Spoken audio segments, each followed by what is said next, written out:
Virtual summits are the most powerful online marketing tool available to grow your list, launch your platform, make more money, and create an impact in the world, even if you're just getting started.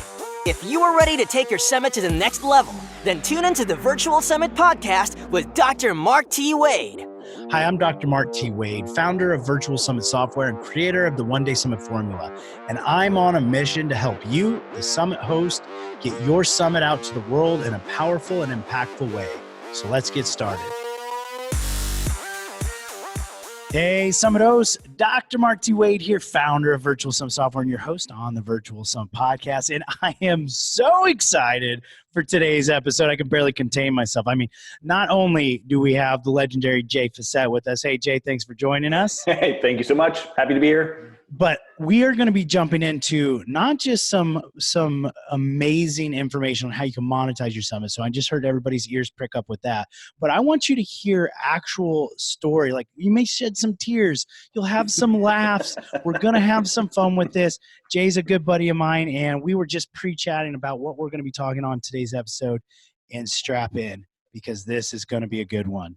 Now, Jay, before we jump into all of that goodness, what I would love for you to do is just quickly let our audience know a little bit more about yourself. All right. Well, short version is this. I am a Saskatchewan farm kid originally. I am married to my high school sweetheart. I have two incredible crazy boys, 14 and 9. The 9-year-old's still cute. The 14-year-old's getting teen attitude. I have for 33 years run businesses in the personal transformation and personal development realm. So I have a core business that has like 40,000 graduates who've traveled all over the world, called The Creator's Code, where we assist people to discover who they are and align their energy and their passion in their life. Then we have a brand called Mastermind to Millions, where we help coaches, authors, experts, entrepreneurs position, launch, and lead their own masterminds. That comes out of doing it 25 years in the personal development realm. So we just took our internal training and put it to the world. We've done stunningly well with that. And what has captured my attention and focus these days is something called JVology, the perfect mix of people, fun, and profit. And that is we're in the middle of building some software, which you know something about, which, by the way, I want to pick your brain about. We're building some software. We have global communities happening all over God's green earth, launching in 2020. And we basically help people to adjust their business models so that they have a never-ending stream of free leads on the front end and recurring passive income on the back end, and they get to enjoy this thing called entrepreneurship. Wow. Like, so to say you've done a little, you've actually done a lot. Jay's been over there crushing it, and I've had the pleasure of watching Jay work. I've seen him speak. We've been in masterminds together, and I am really excited for him to share some of his insights. And what I'd like to start off with, Jay, is it didn't just start off as roses and puppy dogs and millions, right? Like, as some people, the overnight successes they all think we are. I would love for you to take us back to that beginning when you were contemplating that first summit, and like actually paint the picture of why you were going to do this summit. And then let's walk through that story. Okay. So, and honest to goodness, this in hindsight entertains me, but at the time it was actually a pretty dark spot. So, and I have to actually just go a little bit further back, which is this. So keep in mind, for about a quarter century, I've been running a personal transformation company. We have basically, we're doing 180 events in 3 different cities. We have a team of about 26 people. And while I love it, I'm ready for something new. I get an email out of the blue that basically says, hey, you shouldn't work so hard. You should stay at home in your fuzzy slippers and send some emails and you'll still make millions of dollars. And that sounds pretty appealing to me, given the business I had built. So I sold my building, I let go of my staff, I trimmed down, and I'm going to master the online world.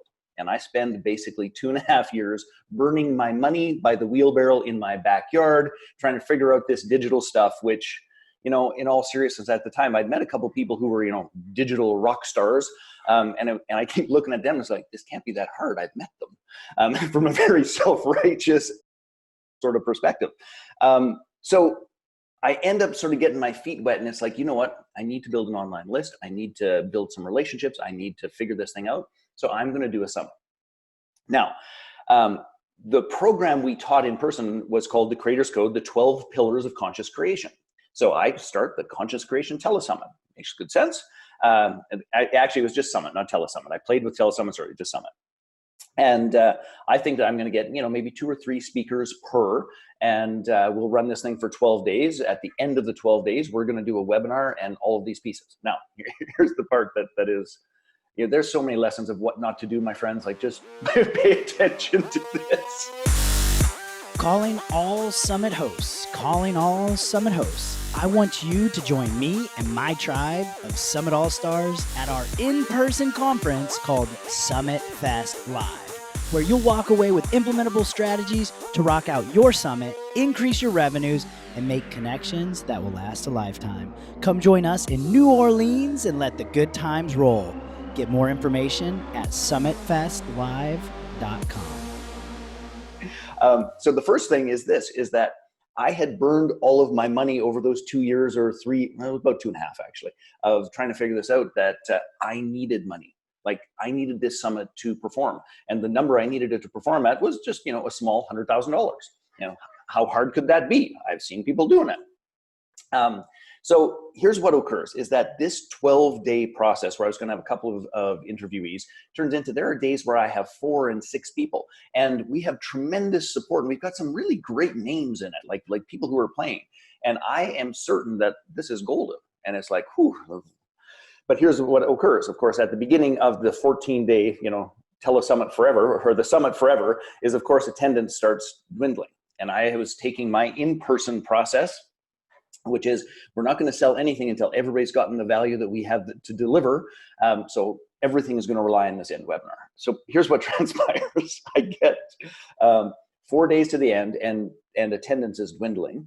And I'm starting to get stressed. And by the way, I've never broken a bone up to this point. I have never been in hospital. I have never, I'm the healthiest human being on planet Earth. But my back is bugging me the night before going to bed, and I stretch, and I have a hot tub and all the rest. I get up the next morning, stand up to go to the bathroom, and I boom. I am face down on the floor. I can't move. Now, if you've ever had this experience, have you ever been in one of those? Okay. By the way, which I discovered afterwards, it's 72% of men over 40 have all had this, but I'd never heard of it. Anyway, but if you've been in that spot, I still have to go to the bathroom.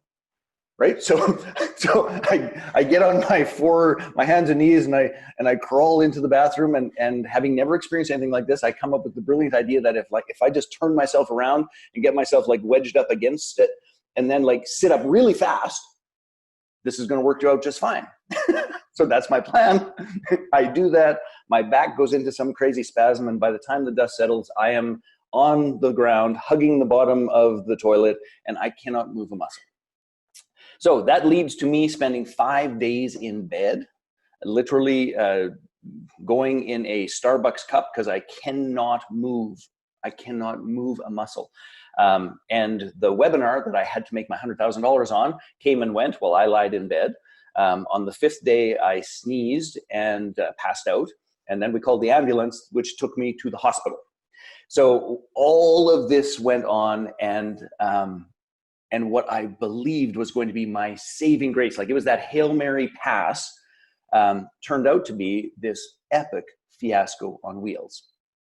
So my first summit experience was ever so slightly less than ideal, at least on the surface. That is one heck of an experience right there. I mean, talk about the perfect storm. And our audience has definitely heard that stress. If you're not you haven't planned it out, you don't know what you're getting into, and you just kind of jump in and do it. Summits can be really stressful. There are a workload, especially back in the day before there was things like virtual summit software to make them easier. However, with that being said, let this be a lesson. Don't just jump in. Don't just do it. Now, obviously, Jay is completely remodeled the way he does these now. But however, before we get into the good part of this, I'd like to stay here. I want to seep in this kind of despair for a little bit. And let's actually talk about a couple of the takeaways that you got out of that. Looking back on that now having run successful summits, successful live events, all of these things, what were a few of the key things that you would go back and change, or you would advise to do differently? Oh, goodness gracious. Well, number one, 2 weeks is ridiculous. So the term was insane.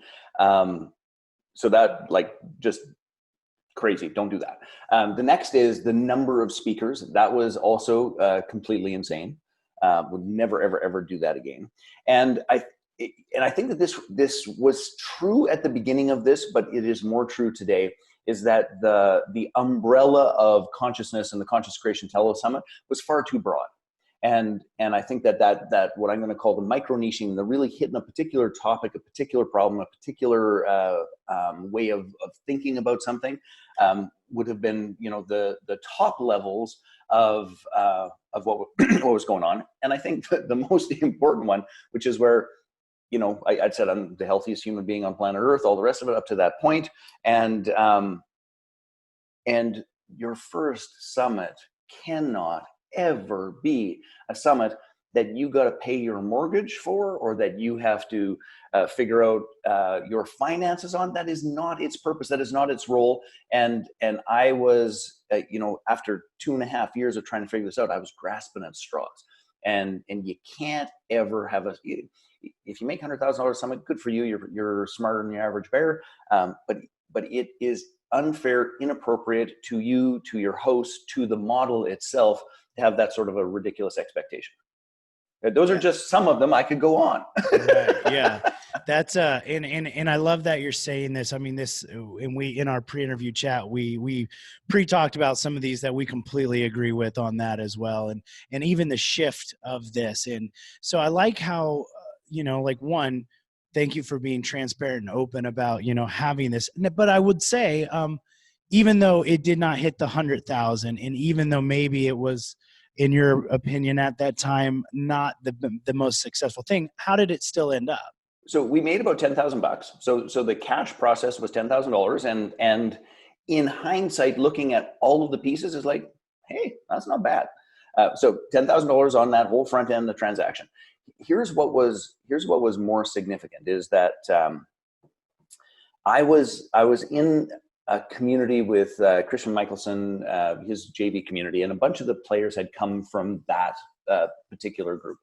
And I'll tell you that here's the greatest thing that happened, was that first and foremost, I was embarrassed and I felt like crap. And I really felt like not only did I let me down, I let my partners down, and like this was just not how this was supposed to go. So I remember going on one of the calls shortly after. You want to hear one little funny sidebar to this?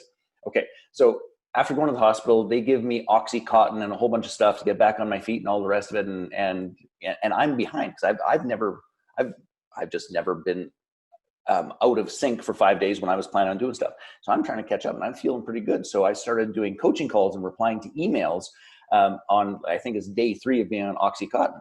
And it turned out I was completely and utterly stoned, but I didn't know. So I had to, I went back and read emails. It's like, that makes no sense. So I had to, first of all, say sorry to all the people. Thank goodness most of my folks were quite entertained by it, not offended. But so now that's gone. I'm back to normal ish. And I'm on this call, and I'm really embarrassed for the people who were on it. And I just said, look, I'm sorry, this is what happened. And I was laid up, and the amount of support that came from that group was absolutely, completely overwhelming, and one of the most meaningful expressions of support I think I have ever had in my business career. And from people that, I mean, we were just at the beginning of building a relationship, right? Like this wasn't people that I knew for 20 years that it's like, yeah, Jay will make good as, these were people that were early on. And that piece was just one of the greatest experiences of, the JVs aren't just about the business. The JVs aren't just about an interview. The JVs are really about creating a community of people that we can count on in the great times, and when you happen to be on the floor hugging a toilet because you can't move. And if you can build a community like that, honest to goodness, the rest of your business is actually pretty easy. Yeah, now you know where it went from there, but I don't know if you want to dive into any of those pieces first. Absolutely. So, I love this, and that is one. Okay, noted. I've got that written down. Do not do coaching calls while on Oxycontin. So I will make that mistake as well. But what I would like to do, I would like to go ahead and do a slight shift. Let's get into, at this point, we've heard about the summit. that was the necessity. We needed that to hit 100K and it didn't. Now we're coming out the back end of this. How do you survive? And then how do you end up thriving from this as well? Yes. Well, two parts of that is that, without you and I didn't talk too much about this, but here's the reality of it, is that I've been an entrepreneur most of my life. I have been pretty vigilant about make a little money in my business, buy an asset, make a little money in my business, buy an asset. So in that transition where we just didn't have the cash, quite literally, I had to sell assets. So I sold my Ferrari, I sold a bunch of precious metal. I had to go and liquidate assets. And ultimately I ended up through this transition, even selling one of my commercial buildings downtown Calgary. So this is not what one would call a smooth pivot by any stretch of the imagination. We got there, but it was not without pain and difficulty and all of those pieces. And up till that point, it was like, look, we buy assets, we don't sell assets. Like, that's how that goes. But in that circumstance, we had to sell. It wasn't the easiest thing in the universe. But if you ever really face, what I'm going to call the fiasco on wheels experiences, which I had gotten myself into, it's also can be pretty good motivation to figure the thing out. So really what transpired after that is that I'm incredibly persistent. I will keep trying. If I decide I'm going to figure something out, I'm going to figure something out. So we kept trying, and then we hit this sweet spot of what we called the Mastermind Mentors Manual. And it was actually through a giveaway, which, we're actually in the middle of a giveaway right now that we actually use a bit of a summit model with interviews in it, but we could say that they're related. And a dear friend of mine talked me into putting this Mastermind Mentors Manual into this giveaway. We got 3,400 opt-ins in 3 days. And it was like, oh, this seems to have struck a chord. We should probably do something with this. And that became the brand Mastermind to Millions. And Mastermind to Millions went on in its first year from zero. The brand didn't exist. It was just this internal training program that I shared. Went on to create $2.6 million in 14 months. And guess how that transpired? All of the people who were in that summit, all of the people I had built relationships with, all of the people that I had supported them and they had supported me, and the good, the bad, and the otherwise, they were there. They had my back. They supported those launches. We did 3 launches in 12 months in our first live event, and that knocked it completely out of the park. And just to be clear about this, those folks would not have been playing with us if it wasn't for the summit experience. They would not. That is just incredible right there. And this is where I would like to dive into in this aspect. A lot of our audience has heard me say before, your summit is not your monetization strategy. It's your relationship building strategy. So I'd love for you to kind of talk us through, from your perspective, why a summit is beneficial from relationships and maybe some key factors on how to improve that, because I know we're not all out there doing it excellent. So let's get some key strategies there too. Oh, goodness. Well, I want to share with you, and I'll just start with this. Our brand, JVology, the perfect mix of people, fun, and profit. We have a series of what I'll call a series of beliefs or mantras that are incredibly important to us. And the first of which is this: is a joint venture is a game of I'll go first. Okay, a joint venture is a game of I'll go first. And the vast majority of human beings in the business arena are actually have it what I will call bass backwards, and they are looking for what somebody is going to do for me. And the truth of the matter is that process is frankly harmful. It is repellent. It does not help you, and it in fact moves people backwards. So the core of a summit is that what you are doing is going first by providing a platform, going first by giving reach, going first by doing the work that many people like. And let's be clear about this, particularly with software like yours. It's easier today than it ever was, and it's still a ton of work. Like, this is not, this isn't I'll set it up between 8 a.m. and 9 a.m. on Tuesday, right? Like, this is a substantial campaign. So in going first and providing platform, that makes you one of the most valuable resources in terms of relationships on planet Earth. So don't think about it from the perspective of, we're going to interview them and we're going to sell their book and I hope that there's an upsell and I get paid. That's all well and fine. But the real value is I have contributed something meaningful. I have invested in and made a deposit in a meaningful relationship. And we are, remember I said we're after a community of entrepreneurs that has our back in the good and the bad. And we have a potential candidate to participate in our community that we are diligently and consciously creating as we move forward. And to me, that is the core positioning of a summit that is successful. It is not the cash that happens. It is the relationship and the community that is built. I could go on for a very long time, but here's the deal. A summit is one of the easiest ways in the universe to say, hey, I'll go first. Let me invest in you. Let me share you with the world. Let me do the work and make you look like a rock star. Simply. Be sure to check out the speaker management tool inside your virtual summit software, which lets you quickly and easily recruit and manage your speakers on your virtual summit, literally eliminating hundreds of hours of work. Get more information at virtualsummits.com. Well, I love this. Like, I truly believe, one, that it's one of the most powerful, non-tangible return on investments from a summit. I also think it's the most undervalued aspect of summits currently. And I've been predicting that coming out in 2020, that's going to be the focus for a lot of people that are doing summits. It's going to be content creation and relationship building. And that's where we're wanting to go. So I want to continue to tap into your brain here. We've got the JV master himself right here with us. So I want to get into the relationship aspect with the summit. So we've established that, a summit is a way to say, I'm going to go first. It's a way to kind of reach out and get those relationships. What are some ways that we can go above and beyond to help flourish those relationships and maybe to keep them going, make them last?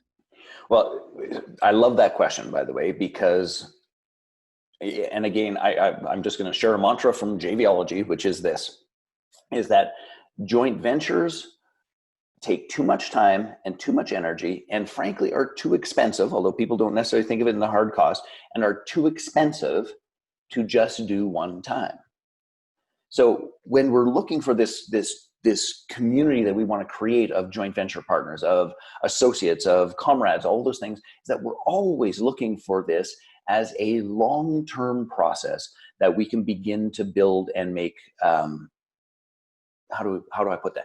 Continue to make deposits and continue to create returns. Like I saw that you made a post about Thinkific on Facebook. So they're a good example of a strategic partner for us, whereby I have my joint venture training embedded in their premium package. When people buy the high end of Thinkific, they get our training program, our intro program for JVology. So the question becomes more about how do I contribute? How do we set up something that has what I'm going to call, I'm going to say the word, but don't hear it how most people hear it because that's erroneous. How do we set up a reciprocal arrangement? Now, that doesn't mean you email for me and I email for you, or you host me in your podcast and I'll host you. It is not the tit for tat process. It is really discovering what is important and meaningful for you. What is it that would be a meaningful contribution for you?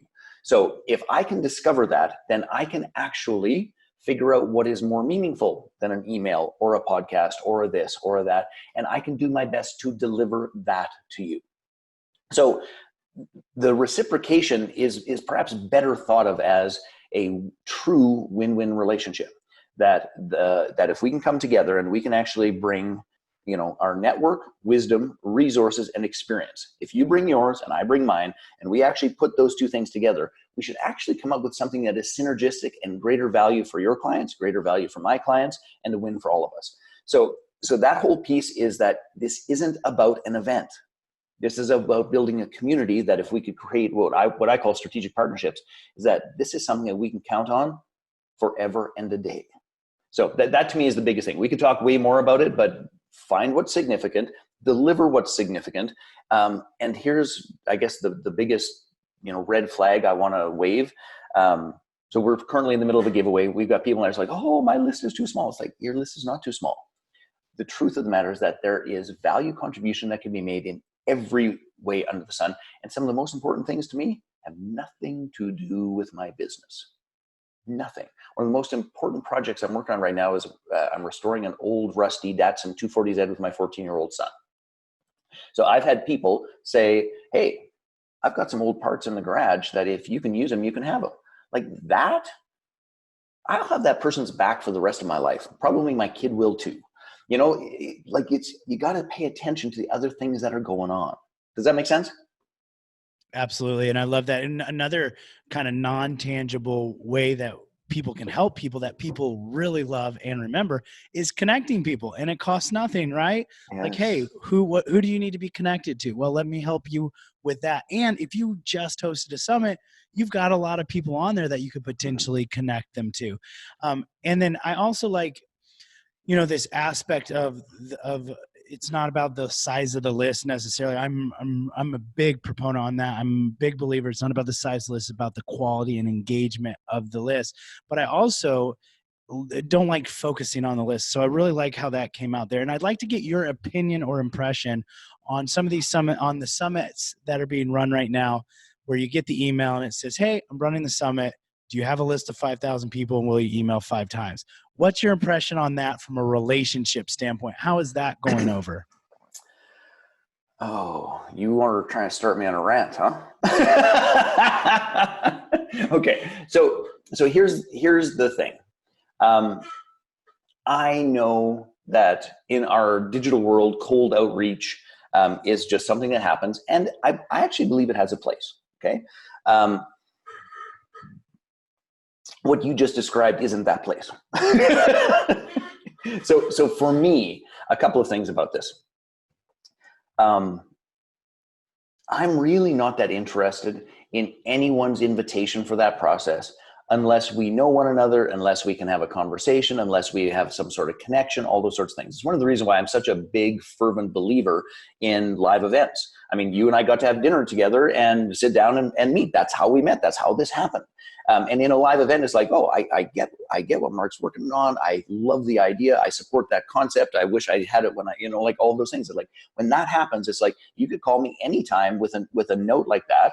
Which, by the way, and I know you know this, but I'll say it for the benefit of everyone else. It's like that's not the first part of the note. The first part of the note is, how are you doing? How did the software rollout go? How's living in Puerto Rico happening? Hope things are going fantastic. I saw you on Shanda Sumner's stage. That's awesome. Great win. It's like, prove that you are paying attention and that you care. Because if you don't, you're just one of another 17,000 requests in my email inbox that I do my best to professionally ignore. And I mean that as you can't, there's too much noise outside of it. So if you can build a relationship and that foundation is there, then say, hey, would this fit? Could I feature you? Could all those sorts of things. But even this, your list has to be 5,000. You have to go 5 times. That generally doesn't fall in the category of a joint venture as a game of I'll go first. That sounds a lot like if you qualify to feed my machine, we should talk. And that, I know we're on Apple iTunes, so I will refrain from the word that's in my head, but it doesn't get you far. Apple thanks you. I thank you for that.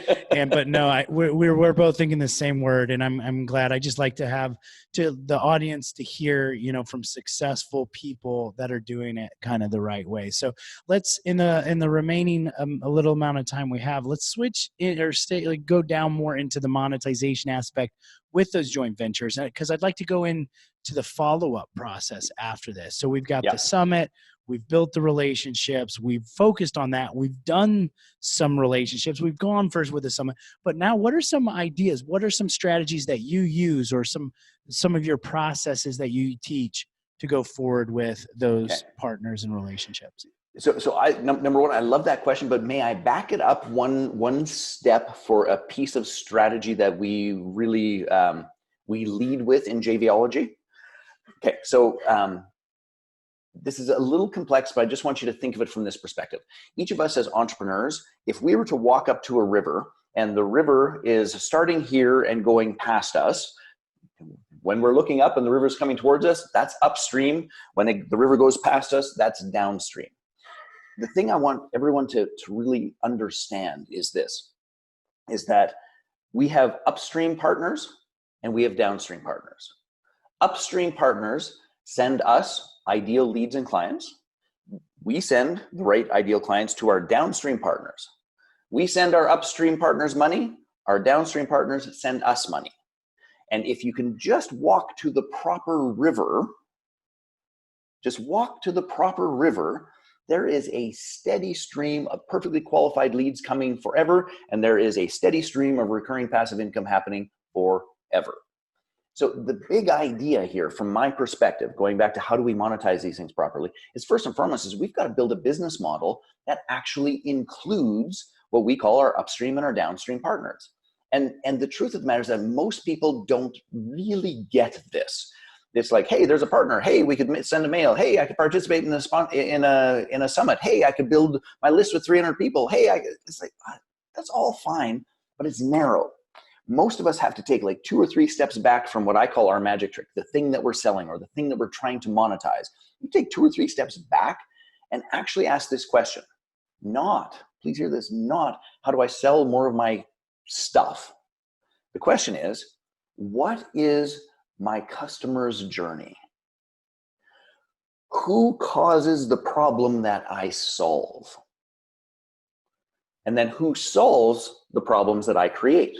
Because here's the truth of the matter. Every single one of us as entrepreneurs, we are very good problem creators. And in fact, my wife, who just left me food here, if we were to ask her, she'd say that some of us are better at it than others. So the first part is to get this idea of what I really need is like 10 great upstream partners that send me the perfect ideal clients. Okay, so for example, the Thinkific embedded content about JVs, which I actually teach this whole process about upstream and downstream. When people are there, they come from Thinkific, they land here, and it's like, hey, I have a course, I need to get some traffic to it. Could that be a better match? No, they're perfect, right? Now, I also have people that show up in my digital courses, my programs, all of those sorts of things, and they're like, oh my goodness, what I really need to do is I need to do a summit. In which case I send them to you, or I need to do a 5-day challenge, in which case I send them to Alina. What we need to care more about is what is their journey. And if we can zone in on that piece, then we look at our summit from a completely different perspective. So some of our summit guests should be, by the way, our upstream partners who cause the problem that we solve. Some of our guests should be downstream partners, where they solve the problem I create. And if we start looking at it from that perspective, suddenly monetization becomes a very simple process, because the people who are coming from my upstream partners, their whole list has the problem I solve. And then the people who are downstream for me is I get to serve and support them by saying, it's like, hey, when they're done with me, they've got their first summit done and they're now ready to scale. It's like, you know what? Now they need perhaps to upgrade their affiliate tracking technology, or now perhaps they need to figure out how to do a live event to put the people that came to the summit into a live event for a higher degree of monetization. It's that strategy that I think has a bigger impact. Anyway, I might have got carried away there, but you want to add or clarify anything?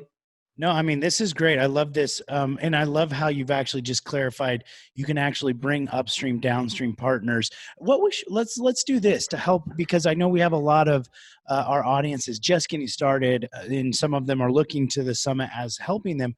Like, how can they clarify with what they're doing, how to find that upstream? Let's dig in more into that process. Okay. So number one, I love that. How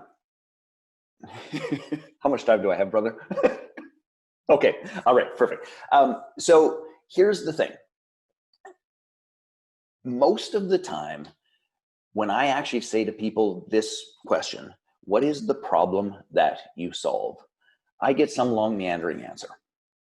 And here's the truth of the matter is that our starting point is always, what is the problem that you solve? And I would suggest to you that your summit focus on one fundamental problem. And ideally, that's a problem that you solve really, really well. That's simple. So if we can get to that, the heart of that, so that could be, our day today in our giveaway / summit combo, our day today is lead generation. So what is the problem that we solve? We solve getting you qualified, powerful leads that you can have meaningful conversations with, that if you're any good at it, you should be able to turn them into customers. Okay. So if we pick that, so now we've got to look upstream. So who causes or reveals or demonstrates that somebody has a lead generation problem? So that could be a coach. That could be anybody who's ever started a Facebook page. That could be somebody who actually developed a course or a training. That could be somebody who wants to do a summit. That could be any of those pieces. So we start with the problem, then we look upstream as like who reveals that, or who teaches that, or who diagnoses that that problem exists. With the Ever Summit feature inside the Virtual Summit software, you can rerun your summit as if it were live, ongoing forever with one click of a button. This now lets you continue to use your summit forever, bringing in qualified and engaged leads every month into your business. Get more information at virtualsummit.com. So those are all great upstream partners for lead generation. For example, accountants. Great, if you just went through year end and those sorts of things, as some of us are going through, it's like, this could be solved by a couple of more leads. Okay, well, away we go. So that's what we're looking at. Then the next question we ask is, okay, so if we really solve their lead generation problem, they have a multitude of leads. What problems does that generally unfold for an organization? It usually unfolds a problem about quality salespeople. Usually unfolds a problem about conversion mechanisms, like, they could probably handle a bunch of those things through an automated webinar sequence. We could have Webinar Jam as our downline, as our downstream, I mean. That's the process that we have to think about, is the client journey. And I've said this before, but I will say it again. If I had a magic trick I could do with entrepreneurs, it would be this: the blinders that they have on about their magic trick, hoping that somebody's going to come into their line of sight so that they can do their magic trick. That's what costs them, the wealth and the freedom they deserve. And literally, I spoke at Ask Live for Ryan Levesque just a little while ago, and I was doing some research trying to put this in context. Here's the reality, is that 2/3 of businesses in the United States do less than $100,000 a year. Only 7% of all businesses make it past 7 figures a year. And honest to goodness, and I mean this with all of my heart, the reason is most entrepreneurs are focusing on the wrong thing. They're trying to sell their magic trick, when if they could just back up 3 steps and actually see the natural flow of their ideal client and solve the client's problems, identifying them ahead of time, solving them here, and solving the ones that we actually elucidate or show for them, we could be that ridiculous statistic could be blown out of the water in a year, which, by the way, is what the agenda is for JVology, for that brand, for the software platform that we're building, all of those pieces, because that's a crime in my humble opinion. That is so good. And man, those statistics, wow, those put things into perspective there. Jay, this has been phenomenal. Me and you could talk literally all day about both of these topics, and we would have a blast doing it. But we're going to have to wrap this up here. What I would like to do before we kind of close out is, one, everybody's sitting there going, Mark, I need me some more Jay in my life. So first off, what's the best way for them to get in touch with you, and where are you hanging out with, what you got going on right now? Let us know. Okay. Well, we've got a whole bunch of things going on coming up in February. We're going to be in San Diego with our JVology Live and JVology Summit. The easiest ways to find out more about the JVology process is you can certainly look us up on Facebook, JVology, the perfect mix of people, fun, and profit, and our core driving page, which is jvology.com. And if people want to get, perhaps we have a little worksheet about this upstream and downstream, I'm happy to get you a link for that where people can dive in and grab that particular resource. We will absolutely put that in the show notes over at podcast.virtualsummits.com/108. And then, Jay, leave us with one final parting piece of wisdom.